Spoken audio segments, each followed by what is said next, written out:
Joining us now to break down where we go from here is Representative Greg Steube, the congressman serving Florida's 17th district. So, Congressman, I really appreciate you coming on the program tonight. I just want to say that I'm glad you're safe given yesterday's events. And yesterday was already supposed to be historic, at least very momentous in a way, where people were going to tune into their TVs, but it ended up being momentous in a very different way. Can you explain what your experience was like?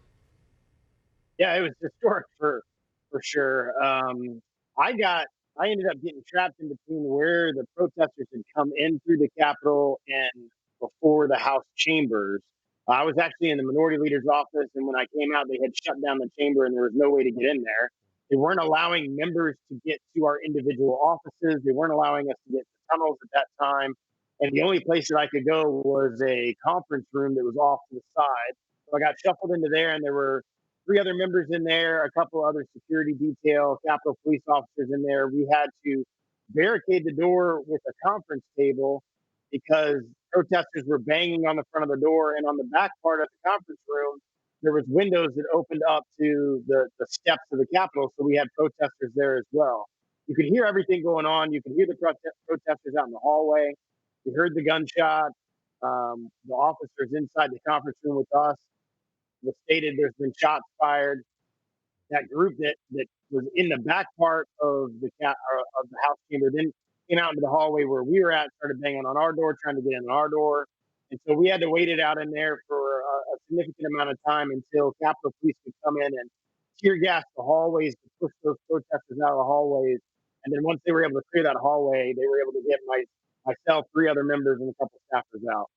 I mean, it's just an amazing thing to have happened. And once again, I can't thank you enough that you and your colleagues are all safe. I know that 4 people did die yesterday, 1 from a gunshot wound, 3 from medical things, and that's a tragedy within itself. But I think that there's something else here that is worth talking about. It's the idea that, yes, this is the headline that is everybody's talking about, but I think it's also worth noting that, I mean, 75 million people, for example, are willing to voice their frustrations about allegations of voter fraud, some so much so that they stormed the steps of the Capitol. I think that there is an underlying thing here that the American people want questions to. Do you think that the Republican lawmakers need to do more in order to answer some of those questions, not answer the people who stormed the building or anything, meet their demands, but the other American people who do have their concerns about voter fraud? Yeah, I mean, there's absolutely no excuse for violating the law or destroying property or attacking individuals or police officers. There's no, I condemn all those types of actions. But I can tell you that Republicans across this country are very, very frustrated. When I came home from Washington yesterday or this morning, there was a number of different people on my flight that had come up for the rally. You could sense their frustration. They didn't like what they saw happen, but in the same sense, they felt like it was their duty to come up and show how frustrated they were with the process that we all know was unconstitutional, which is why a number of us, more than I thought, over 100, it was 133, around 140 members of Congress that objected to the 2 states that we were able to actually vote on. And that's because there were constitutional issues of what's the voting that occurred in those states that violated state law and violated the will of the legislature. And there's so much rhetoric out there going on this now, calling us. I look at my Facebook page. I'm now a traitor because I voted to object. It's our constitutional duty as members of Congress. If we feel that there is an issue with the electors in a specific state, we have the right under the U.S. Constitution to stand up, and there's a process for that, to stand up on the House and object. And if the senator objects as well, we go into deliberation and we have a vote on it. To call people traitors and, oh, you're just not willing to go along to get along, that's infuriating to a lot of people because a lot of us believe the Constitution was violated, and we as members of Congress have every right to stand up and fight against it.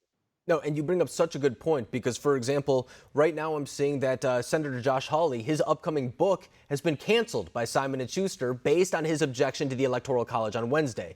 I mean, as someone who is a free speech advocate being in journalism, that is extremely problematic to me, but it's even problematic for people, too, who have concerns about political censorship. And I know this is something that you are very much so in tune with. You keep up to date with this issue, whether it's Section 230, media censorship, media bias, all of these things.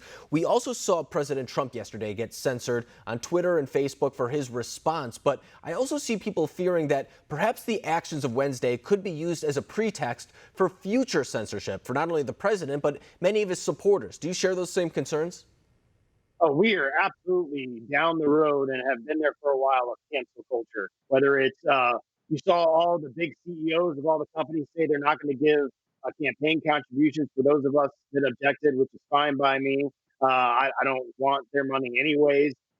So, like you're seeing, we're going to cancel you. We're going to do this. We're going to call you a traitor. We're going to censor you on Facebook and Twitter, which is why I do have that Section 230 bill that would create a private right of cause of action. But now that the Senate is Democrat or will be with the tie break, we have an administration is going to be Democrat and a majority Democratic House. I am afraid for the direction of our country and how far left we are going to lurch. And you are going to watch and see our freedom slowly erode over the next 2 years. Our freedom of speech is going to be eroded because, oh, well, that's incinerating hate speech, or that I don't agree with that, so we're going to censor you. There was a resolution filed just this morning by a new member of Congress who's part of the so-called squad that is saying any of the members who signed on to those objections or voted for those objections should be removed from the House chamber as a member of Congress. That's how far we've gotten now, that your position and opinion on a constitutional issue that you have every right to have under the Constitution and a member of Congress, suddenly now we're going to kick you out of Congress because you don't agree with the mainstream media and the left-wing mob.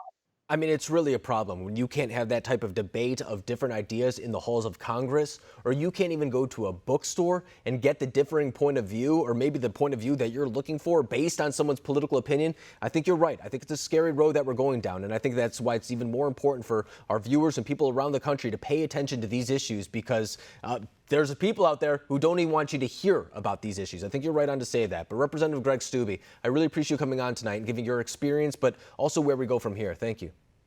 Thank you.